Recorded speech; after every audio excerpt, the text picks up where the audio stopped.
Hey guys, welcome to my channel. So naalala ko nung nag-livestream kami nila Charles, no? Nabanggit ni Charles na grabe daw ang tinaas ng silver ngayon, no? So parang silver is the new gold. Sabi ko sa kanya, gawa tayong separate video. Iba kasi yung pinag-uusapan namin at that time. And ngayon, chinek ko lang, wow, grabe nga, nalula ako kasi nung binili ko to, 35 lang ang bili ko, 35 per ounce. No, ngayon 115. Wow, all times 2 times 3, almost times 3. Anong nangyari? Bakit tumaas ang silver? Anong nangyari? So, usapang tayo? Usapang silver, usapang silver ba? Hindi ko pa alam kung ano gagawin kong title dito, no? No. So, hati ang mga preppers dito, no? May mga preppers na nagsasabi, hindi yan kasama sa preps kasi hindi naman yan nakakain. Hindi naman yan nakakain eh. Yan ang sagot nila. Yan yung mga sinasabi ng mga preppers na hindi makabili ng silver. No, hindi naman yan nakakain. So, parang ang tingin nila talaga sa prepping is homesteading. Yung kakaning, gano'n. Yeah, part ng prepping yun. Pero maraming aspect ang prepping eh. You know? Like, pwede kang mag-prepare for inflation. Di ba? Financial prepping. Marami yan eh. Unang-una, hindi ka makakapag-preps pag wala kang pera. Di ba? So, nalula lang ako, no? Tama pala yung sabi ni Charles. Naging 115 na per ounce? Totoo ba yan? Nangyari. Tapos may mga nakikita pa ako eh. Silver daw is the new gold. Yung iba nga daw binibenta yung gold nila para makabili ng silver. Kasi pagka ganyan kasi, you need to buy low, sell high.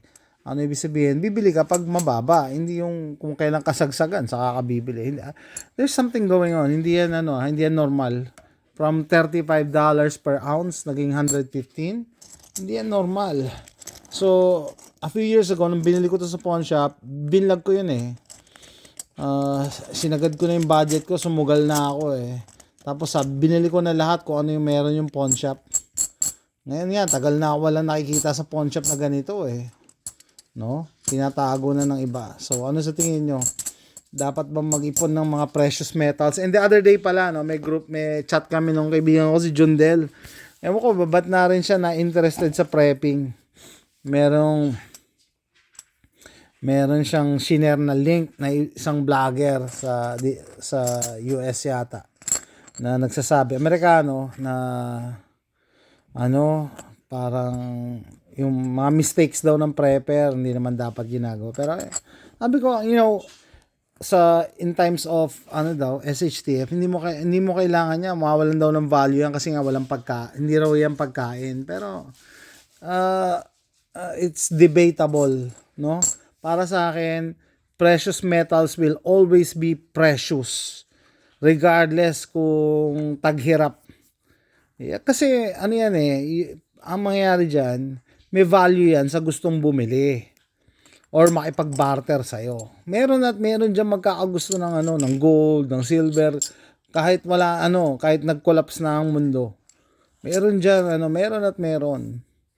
And then actually, ang pinaghahandaan ng mga preppers kasi, after the collapse of society, tapos mag-start uli, dyan aangat ang precious metals. Pero, maniwala kayo sa akin, in times of collapse, may mga tao pa rin ang gusto ng sigarilyo, mga ganon, gusto ng magandang sapatos, magandang damit, para mawala sa isip nila yung mga problema. Or alahas, di ba? Di ba? Yan, precious metals yan eh. Ang hindi dapat ini-store is yung ng madamihan, yung cash, kasi yung cash pwede mag-devaluate. Ano ibig sabihin? Kanina lang may napanood ako sa Jessica Soho eh. Bumili siya ng ukay-ukay, tapos nung chinek niya yung packet, may nakalagay na mga cash na 1 million pesos. 1 million pesos sa Argentina pala yon. No, excited na sila, Sabi, malaking pera to, yayaman na sila. And then it turned out na devaluate na daw yung pera, wala na daw value. Kung may bibili daw sa kanya, mga 300 petot lang. Yung nakalagay, 1,300,000 petot. Ito, Silver Eagle.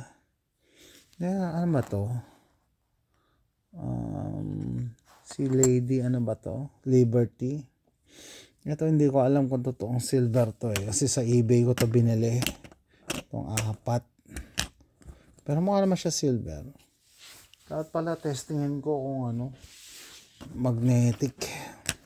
Anyway, pero to silver to eh. 1, 2, 3, 4, 5, 6, 7, 8, 9, 10. So, debatable yan among preppers and non-preppers kung ano yung importansya ng precious metals. No? Para sa akin, precious metals will always be precious. You just have to find the right buyer. 1, 2, 3, 4, 5, 6, 7, 8, 9, 10. Pinakyaw ko talaga yung nakita ko sa pawn shop eh. Kasi sabi ko, sayang, bihira ako makita ng ganito. 1, 2, 3, 4, 5, 6, 7. So, 27, 28, 29, 30, 31. Ako, matitrigger ang OCD ko nito Add number. Matitrigger ang OCD natin dyan.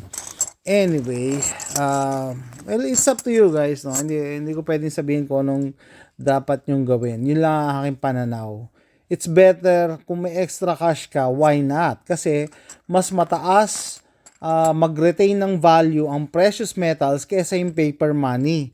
No, yung speaking of paper money, the other day nung sinundo ko si AJ, pakita ko lang to. No? The other day nung sinundo ko si AJ, may napulot ako sa damuhan. Pera, Bangko Sentral de Nicaragua. Nakakatawa naman. Ang liit ang pera nila. Maliit. Siguro yung normal na pera natin mas mahaba tsaka mas malapad. Yung pera nila ang liit eh. Tapos may mga security seal din. Okay. Babae nagsasayaw. No? Yun. So, mas mas delikadong magtago ng ganito. So, iwasan nyo na yung nag-aalkansya. Ang dami ko na napanood na nag-aalkansya tapos nagtatago ng paper money. Pagbukas nila sa alkansya, kinain na ng anay. No? Kinain na ng anay. Mas delikado. Mas maganda i-convert nyo sa precious metal. Ano ibig sabihin?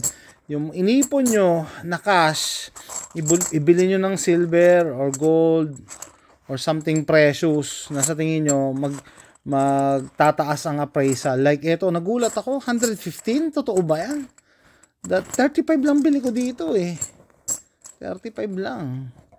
Kung meron pa nga sana si Manong sa pawn shop eh, bibilin ko pero wala na. Ito lang daw yung niya eh. So binili ko yan. Yan lang. Yan. Ito sa eBay ko to binili. Kasi sabi ko parang bitin pa ako sa silver eh.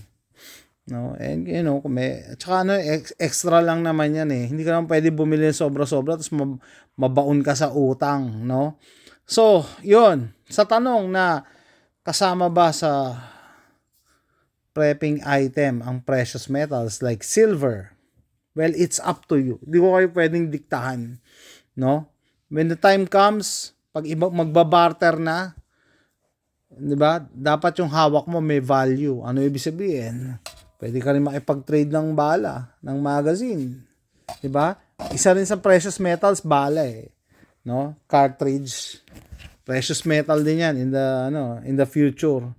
Kasi sino ba gagawa ng bala pagka sarado na yung mga factory? Pwede i-trade. So kaya meron akong stockpile ng ammo and siguro gagawa ako ng video bukas na, gabi na kasi. Wala na akong time para ilabas yung mga bala. Kasama yan. Ano pa ba pwede mong i-trade? Alcohol.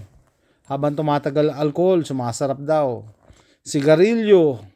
Basta malayo sa moisture. Yan, pati yung bala, dapat malayo sa moisture. So, pwede mo i-trade and hindi ko lang alam yung sigarilyo kung tumataas ang value. Pero bala, tumataas din ang value nito. No, tumataas din ang value. Yan, mga bala. Tsaka magazines. Darating yung time na yung mga magazine companies magsasara yan. Wala ka na rin mabibili. Lalo na yung mga reliable na magazines, di ba? Mga hard to find na magazines. Sa Pilipinas nga, di ba? Ang hirap minsan maghanap ng magazine pagka unique yung barel. Di ba? So, yun lang guys, no? Prepping item ba ang silver and gold? No? Hindi ko kayo pipilitin bumili.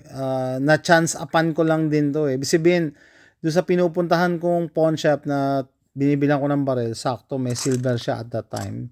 And nung search ko sa online, reasonable naman yung bigay niya. I think ang bigay niya nakalimutan ko na kung 32 or 33. Nakipagtawaran pa ako sa kanya eh. Kasi kinuha ko lahat. No? Pero nung tumingin ako online, 35 na. I think 35 na to. Tapos, ngayon, nagulat ako, 115. O, ang tanong, ika-cash out ko na ba to? Hindi pa, syempre. Tataas pa yan eh. No? Yung mga resources na ganito, hindi naman to dumadami. Nababawasan nga eh. 'Di ba? Nababawasan. To the point na baka wala ka na mabili. Wala na, ang tagal na, no? 3 years ba yan? 4 years nung vinidyo ko to? No?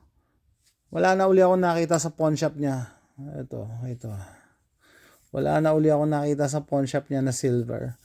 Maganda sa silver, hindi nawawala yung kinang eh. Yung totoong silver hindi basta-basta nagtatarnish.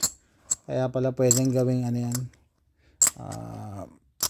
Alahas. Kahit papano.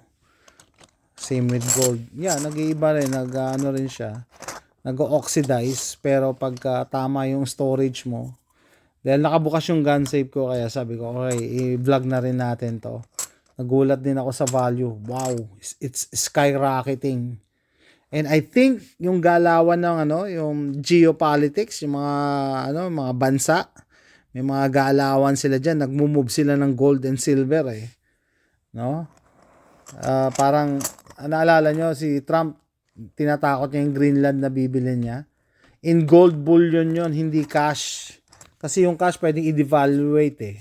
Pero pag binili niya ng gold, in terms of gold yon. Kaya ikaw, kung may silver ka, well, second na to sa gold eh. Diba? It's the second best na na precious metals. So, kahit konti lang meron ako. At least meron ako natatabi. Na alam ko meron ako. Kasi, alam ko, hindi naman lahat kasi meron din ganito. Diba? Kaya nakakatawa din na meron akong precious metals. So, with that, comment down below as a prepper. Ano sa tingin nyo? Is it wise to store precious metals?